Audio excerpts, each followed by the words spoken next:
In this video, I want to discuss with you how to heal and remedy the herpes virus using traditional Chinese medicine.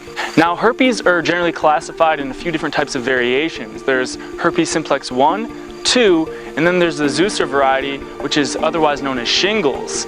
Now, in Western medicine, this is generally attributed to a viral infection, and the cause is generally said to be the virus itself.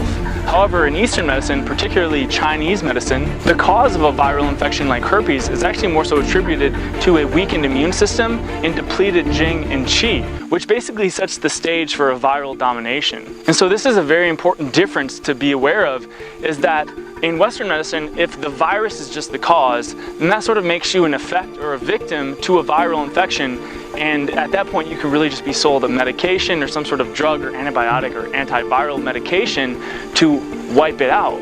And while that can be helpful on the short run, it doesn't address the underlying cause, which is a weak or depleted immune system that wasn't capable of fighting off a virus. Because the fact of the matter is, we're always exposed to viruses, funguses, pathogens, and pathogenic bacteria all the time. So you have to ask the question, well, why does some person get affected by that virus and another person doesn't? And so it comes back to the immune system. In the case of a strong immune system, you have a body that's capable of fighting off and defending different viruses, bacteria, etc. However, in the case that your immune system is weak, you're more susceptible to those issues. And that's the same for various types of cancers too, which are said to be attributed to actual fungal infections that have gone haywire, is that really all of us have cancerous cells in the body. We all have pathogens in our microbiome. The only difference is that in some people, the integrity of the immune system is compromised, which again sets the stage for an imbalance of viruses, bacteria, etc.,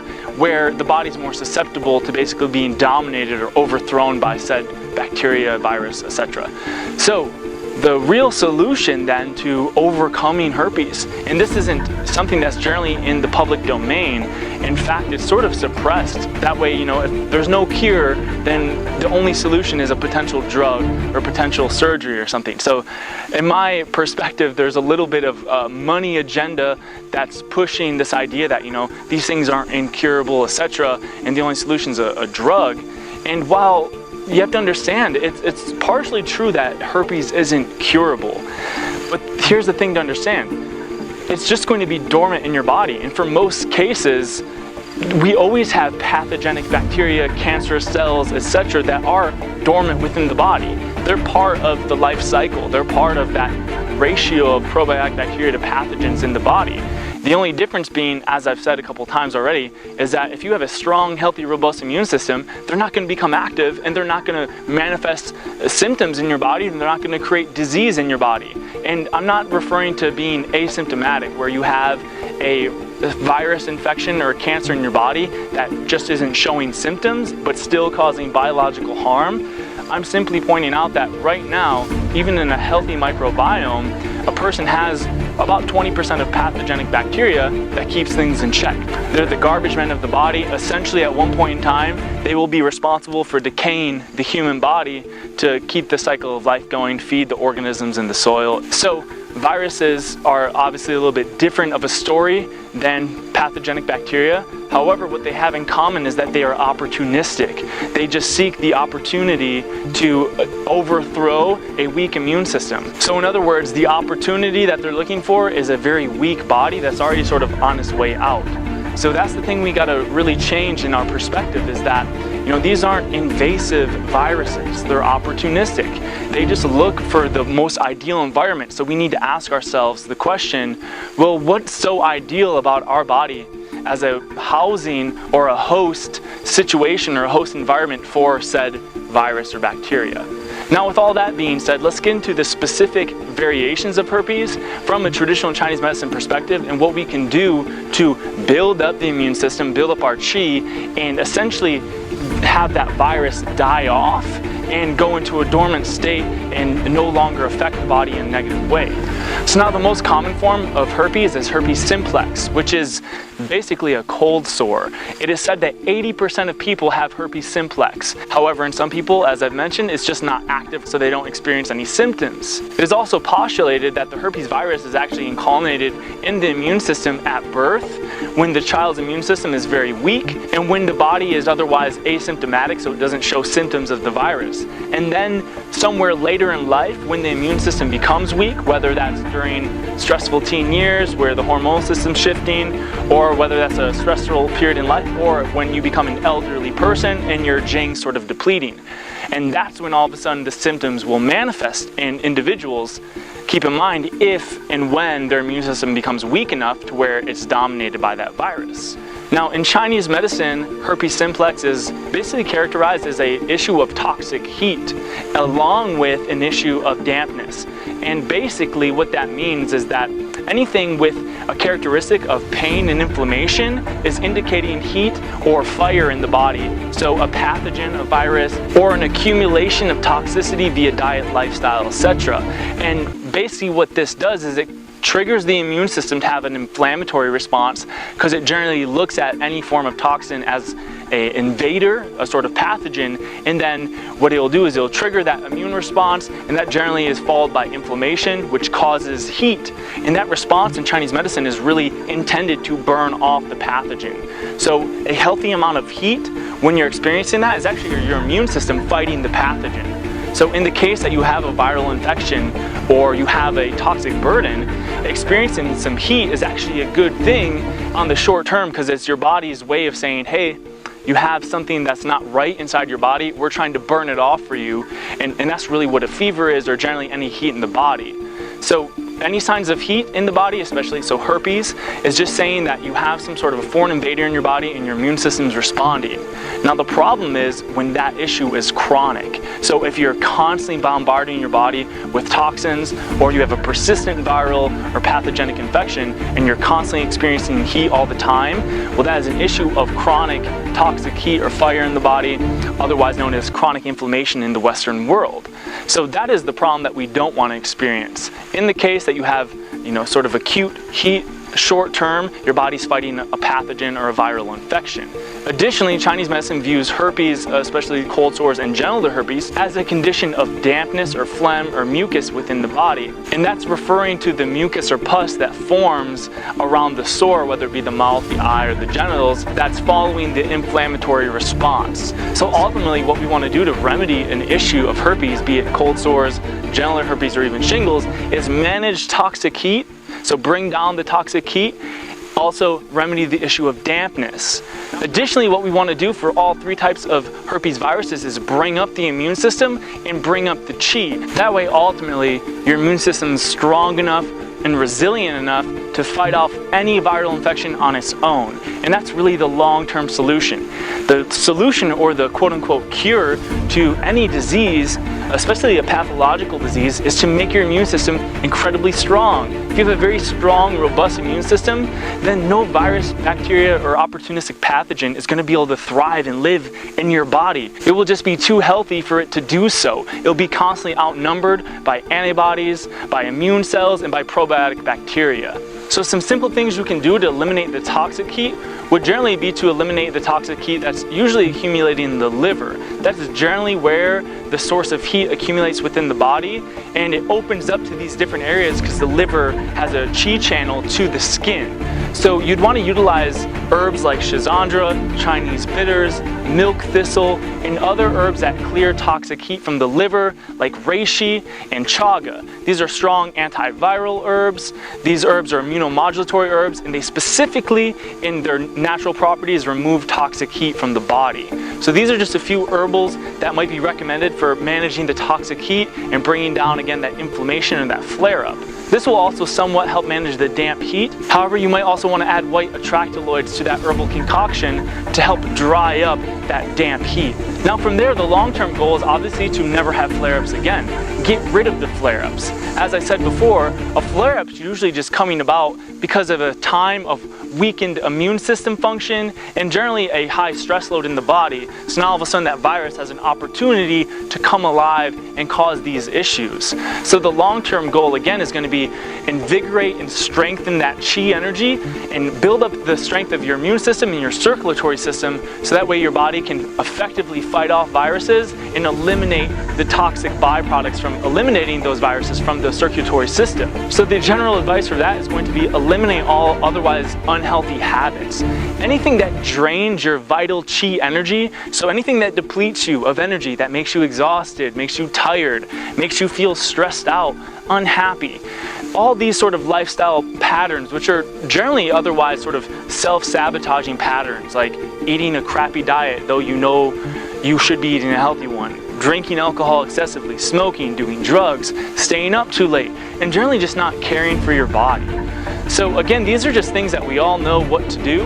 Obviously the task is, finding out why we engage in these self-sabotaging patterns, why do we abuse the body, and not do the things we all know we're supposed to. Now, I have videos on these things specifically. I have videos on how to clear toxic heat from the liver, so I'll put a link to that video at the end of this video. However, generally just research the things you can do to improve the health of your liver and improve the health of your immune system. However, more from a philosophical point of view, you really have to ask yourself, how much more suffering do you need until you're done suffering? Truly, the only reason why we engage in sort of destructive behaviors, the only reason why we drink, smoke, eat junk food, don't exercise enough, work jobs we don't like, and are in relationships you don't want to be in, is because on some level, some unconscious or subconscious level, we actually enjoy suffering. We haven't finished suffering. And now I'm also aware that this is a very sort of abstract idea here, and that this is sort of the whole goal of enlightenment anyways, is to get to a point where you are lightened up and you're not so serious and you're finished suffering. You don't need to suffer on any level whatsoever, and you've totally let go of those sabotaging, destructive behaviors. I understand that that's sort of something really big to ask of you. However, I am going to at least bring this conversation to your awareness and really ask yourself, what would it take for you to no longer destroy the body? What would it take for you to do the things that you know are helpful and healthy for your body, which are all the things that on the most refined level are what build up the health of your immune system and that don't take away from your vital energy on a daily basis. So again, this is more of a philosophical sort of idea or concept, but it's something worth considering because most of us know what we should be doing in terms of improving our health. The question is then really, why do we not do it? And to finish, I have a general idea that, the reason why most of us don't do what's otherwise healthy for us is because we've been advised from society and parents and all sorts of other authority figures that, these things are bad and don't do it because it's bad. Don't eat sugar, it's bad for you. Don't drink, it's bad. Sex is bad. Staying up late's bad. We've learned that all these things are sort of forbidden and bad for us to do. And that kind of actually creates a lot of importance in our mind. There's a general idea that if I tell you, don't do this, don't do it, your first inclination is I should do that thing, like don't tell me what to do. And so I really see in talking to clients and talking with different people and observing my own behavior throughout the years is that we generally only do the things that we're told not to do. We're all told, eat our veggies but don't eat ice cream. So why do we all want to eat ice cream and not veggies, right? And again, it's just because there's this sort of false importance. If you make something forbidden, it becomes very scarce. Anything that's very scarce is immensely valuable and incredibly interesting. So we got to really get rid of that sort of inverted idea that, doing things like getting really good rest, exercising, spending time in nature, generally being in a good mood, eating the right foods, drinking water, doing all the things we know our body loves, that these things are helpful and that we're only making ourselves suffer by not engaging in them. And that's really what we ultimately want to reach. And again, I know this is off the topic of herpes necessarily, but it's coming back to that issue of a weakened immune system, and we really need to find a way to engage in the activities that enhance our chi energy, replenish our jing, and make us feel healthy, energized, and have the robust immune system we need to fight off viruses and fungal infections and all these other pathogens. So now with all that being said, the major imbalances associated with any type of herpes, again, is going to be toxic heat in the liver, so liver heat in other words, and a chi deficiency, which is that weak immune system that usually leads to an issue of dampness. Dampness is generally associated with weak immune system and poor digestive function and sort of fungal issues within the perspectives of Chinese medicine. So again, to refine, the things we want to manage, the imbalances are the liver fire, or the liver heat. That's the toxic heat associated with the flare-ups and the pain. And then what's causing it is that chi deficiency. So again, we've covered what to do to manage the liver heat. Generally, we want to remove any sort of destructive or toxic behavioral patterns, which is everything we just covered, and then engage in things that support the health of your liver. So to spare you some time, definitely check out the videos I've made here on liver health, how to detox the liver and how to improve the health of your liver.